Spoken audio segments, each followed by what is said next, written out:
Scott and Michelle Trailer with Blending Like Bosses. I want to ask you a question.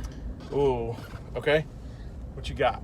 What do you do when a kid is angry and maybe throwing a tantrum or themselves on the floor? Other than run away? Running away is not a good option. Not an option? Oh, man. Okay. Well, I've been trying to think through when we've had scenarios like that in our house. We have. What age group are we talking about? 'Cause I think, Could be either. I've seen a teenager throw themselves against the wall. yeah. Well, I think number one is whatever event that caused it. I think you've got to like separate things and like have some time to like calm down, unless things are like just being so disrespectful or destructive. But time just to allow things to pause. Mm-hmm. What would you do? Anger is a symptom. Okay, yeah. So I always ask why. Right in the moment? Like when they're ticked off? Well, sometimes I put some distance Okay. between myself and that individual. Okay. Because I just don't want to, like, keep hearing it over and over. Right. So I guess that's what you were saying about, like, letting it cool down. You need a little bit of a cooling down But you should period. intervene if it's getting, like, physical or Right. things are getting thrown or, Right. yeah. So how do you then, if you're going to try to find the underlying reason why, how do you do that with, a child that maybe just hasn't figured it out on their own, right? And may not be that in touch with their feelings, if that makes sense.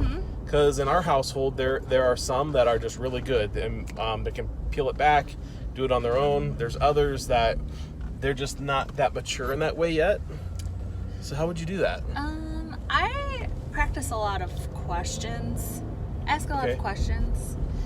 And two of the questions that I like to ask are, well, sometimes we say, how does this make you feel? Okay. So we try to get them to use their own language to say it. Yep. Because then that will give us the why Yep. that they're angry. Sometimes it's a leading statement. Okay. When this happens, it makes me feel, and so sometimes they have to be led into it a little bit more. So sometimes it's a leading statement.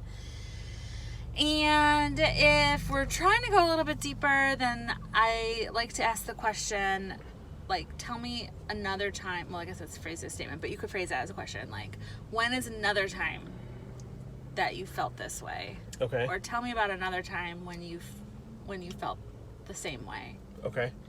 To get them to, like, connect the dots. Okay, that's good. But, I mean, the consequence comes later. Obviously, you can't be like, you're grounded forever. Right. Like, while they're angry, because they can't, like, hear. Like, they can't intake as they're spewing out. Like, you can't do that. That's like,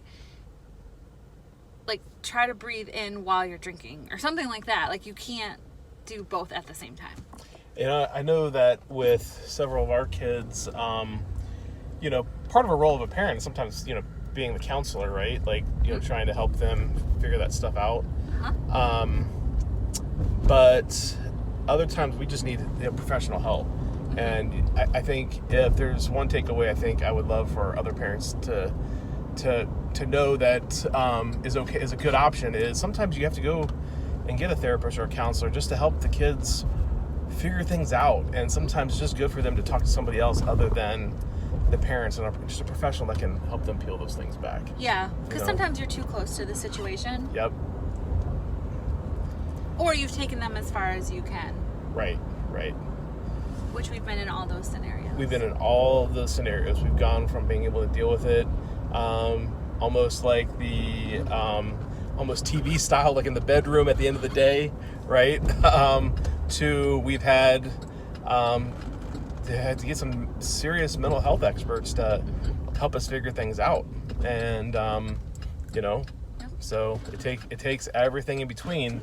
And as a parent, you can't be afraid to use or ask for the additional tools, and when you have access to them, to actually use them. There's nothing shameful about that because at all. we don't have all the answers. This is absolutely correct. You know? I agree 100%. So how would you wrap this up for our friends out there? Don't be scared of the anger. Ooh, that's good. Okay. Don't be afraid of it, because it's only a symptom. And so whatever's happening, it doesn't end with anger. I like that.